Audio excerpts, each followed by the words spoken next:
देख रहे हैं न्यूज 1 बाई 1, जो सच को रखे सबसे आगे। पीयूष जी, सबसे पहले तो आपको नववर्ष की मंगल शुभकामनाएं। और जैसा कि इस वक्त आपके साथ में एक मौजूदा युवा प्रत्याशी अतुल जी मौजूद हैं, तो जानना चाहूँगा सर कि किस तरह का सपोर्ट है जो इनको यहाँ से मिल रहा है और क्या एजेंडा है इनका, किस तरह से आप लोग इन कार्य लेना चाहते हैं इनसे कि जो कार्य नहीं हो पाए अभी तक, जो पेंडिंग वर्क है, तो आगे क्या है सर सोच बताएं थोड़ा सा। पहले तो सब पूरे क्षेत्रवासियों को इस नए वर्ष की बहुत बहुत शुभकामनाएं, बधाई। और आगामी चुनाव जो नगर निगम के आ रहे हैं उसमें हम लोग पार्टी की तरफ से जो भी प्रत्याशी तय होगा उसको लड़ाएंगे, तन से लड़ाएंगे, मन से लड़ाएंगे और धन की जरूरत होगी उससे भी लड़ाएंगे। इसलिए सबके साथ मेरी शुभकामनाएं, इसके साथ भी हैं, भाई के साथ। अगर इनको टिकट मिलेगी तो पूरे तन मन के साथ लड़ाया जाएगा। नमस्कार, मैं अमित चौधरी राणा इस वक्त मौजूद हूँ भारतीय जनता पार्टी के मंडल कार्यालय में, जहाँ पर इस समय हमारे साथ मौजूद हैं बाबूकुंज बिहारी वार्ड से भाजपा के पार्षद पद के प्रत्याशी व भाजपा के सक्रिय कार्यकर्ता और समाज सेवी अतुल जी। तो आइए सबसे पहले तो अतुल जी को बधाई देते हैं नववर्ष की और जानते हैं कि किन किन एजेंडों के साथ पब्लिक के बीच में इस बार चुनावी मैदान में अतुल जी उतरे। जी अतुल जी, सबसे पहले आपको बहुत बहुत धन्यवाद और बधाई नववर्ष की। जो नववर्ष है ये आपके लिए मंगलमय हो, इसी कामना के साथ मैं आपसे जस्ट 2 सवाल पूछना चाहूँगा कि जैसे एक समाज सेवी की छवि तो है आपके क्षेत्र में, एडवोकेट भी है पेशे से, गरीब निर्धन लोगों का कई बार चर्चा में आता रहता है कि आप केस भी ले लेते हैं, कोई फीस नहीं चार्ज करते, क्षेत्र में जो समस्याएं होती हैं उस पर भी आपकी नज़र रहती है और अपने स्तर पे उसे सॉल्व करने की कोशिश भी करते हैं। तो सर ये जानना चाहते हैं कि बाबूकुंज बिहारी वार्ड से जो इस बार 80 सीट हो गई है, तो किन एजेंडों के साथ आप उतरे हैं चुनावी मैदान में? सबसे पहले तो मैं सबको नववर्ष के हार्दिक बधाई देना चाहूँ।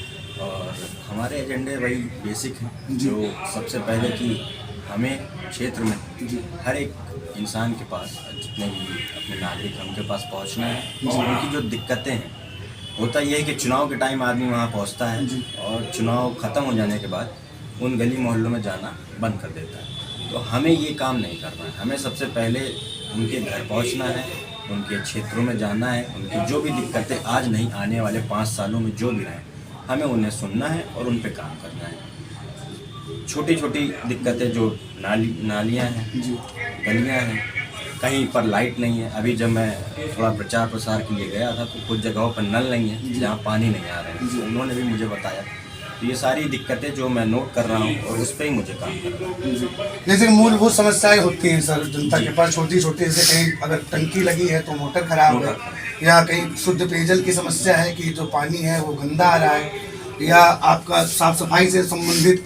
साफ सफाई को लेकर एक खास तौर से ध्यान रखना है, क्योंकि हम लोग जहाँ पर रह रहे हैं वहाँ थोड़ा अभी इस समय मलेरिया वगैरह काफ़ी, कोरोना का भी एक बार फिर से प्रकोप जो है भी फिर से आ रहा है। हमें सबसे पहले ध्यान देना है कि अपना घर, ये वार्ड मेरा घर होगा, तो अपना घर साफ सुथरा रखें। तो उसके लिए मुझे जितने कदम उठाने पड़ेंगे और लोगों को जागरूक करूँगा कि मास्क पहने, सैनिटाइज़र का यूज़ करें और जिनको डोज नहीं लगी है वो अपनी वैक्सीनेशन कंप्लीट करें और समय समय पर मलेरिया और डेंगू के।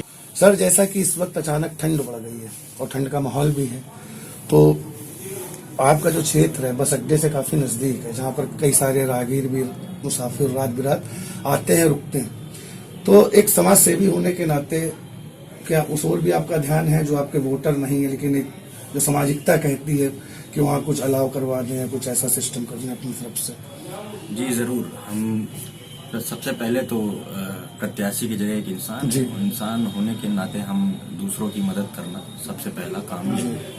तो अगर हम किसी पद पे होते हैं तो भी हमारा काम यही है कि हम दूसरों की मदद करें। जो पद पे नहीं है तो भी हमारा कर्तव्य यही है कि आप दूसरों की मदद करें। और ठंड इस समय इतनी बढ़ गई है तो जगह जगह पर 2-4 जगहों पर जहाँ पर ठहराव है, जहाँ पर लोग इकट्ठा होते हैं, आग जलवा करके, अलाव जलवा करके हमने वहाँ पर थोड़ा सा लोगों को राहत देने का काम किया है। और कुछ गरीब जो जिनके पास कंबल वगैरह नहीं थे, कुछ कंबल वितरण भी हमने किया।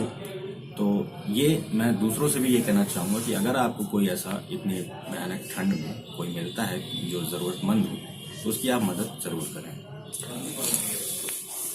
जैसा कि दोस्तों अभी आप लोगों ने अतुल जी के विचारों को सुना और बहुत अच्छी चीज है जहां सभी प्रत्याशी सिर्फ और सिर्फ इंतजार कर रहे हैं कि परिसीमन क्या होगा, किस तरह का होगा, आगे इलेक्शन कब होंगे। और शायद समाज में क्षेत्र में निकलना भी उन्होंने बंद कर दिया, लेकिन युवा होने के नाते, एडवोकेट होने के नाते, समाज सेवी होने के नाते इन सारी चीजों को किनार करते हुए अतुल जी लगातार पब्लिक के बीच में बने हुए हैं। और उनका कहना है कि प्रत्याशी होने के पहले एक इंसान है, समाज सेवी हैं। तो आइए रूबरू होते हैं आकाश जी से और जानते हैं कि इस तरफ अचानक कैसे रुझान हो गया और क्या सपोर्ट आकाश जी का और सभी अधिवक्ता जो भाई बंधु हैं हमारे, उनका क्या सपोर्ट है अतुल जी के साथ। जी सर, सबसे पहले आपको बहुत बधाई 9 वर्ष की। भाई आपको भी और पूरे समाज को भी हमारी तरफ से, हमारे भाई की तरफ से 9 वर्ष की मंगल कामनाएं आप सभी लोगों को। हम लोग यही प्रयत्न है कि जब ऐसी सीट आ गई है तो कुछ ऐसे इंसान को लाया जाए जो हमारे क्षेत्र का हो, हमारे घर का हो और हमारे मोहल्ले का हो, जिससे हम लोग समाज की सारी समस्याओं को मतलब अच्छे से जान सके। मतलब किसी प्रकार की उनको समस्या है तो उनको किसी प्रकार से इधर उधर भटकना ना पड़े, वो सीधा हमारे पास आ जाए और हमको अपनी समस्याओं के बारे में बताएं तो हम उनका समाधान अपने तरीके से कर सकते हैं। सभी भाई बंधु हैं तो कहीं किसी पावर की जरूरत नहीं है, किसी पावर की जरूरत नहीं, तो आप डायरेक्ट आए, मुलाकात करें और जो भी समस्या उसका निस्तारण हो। बिल्कुल।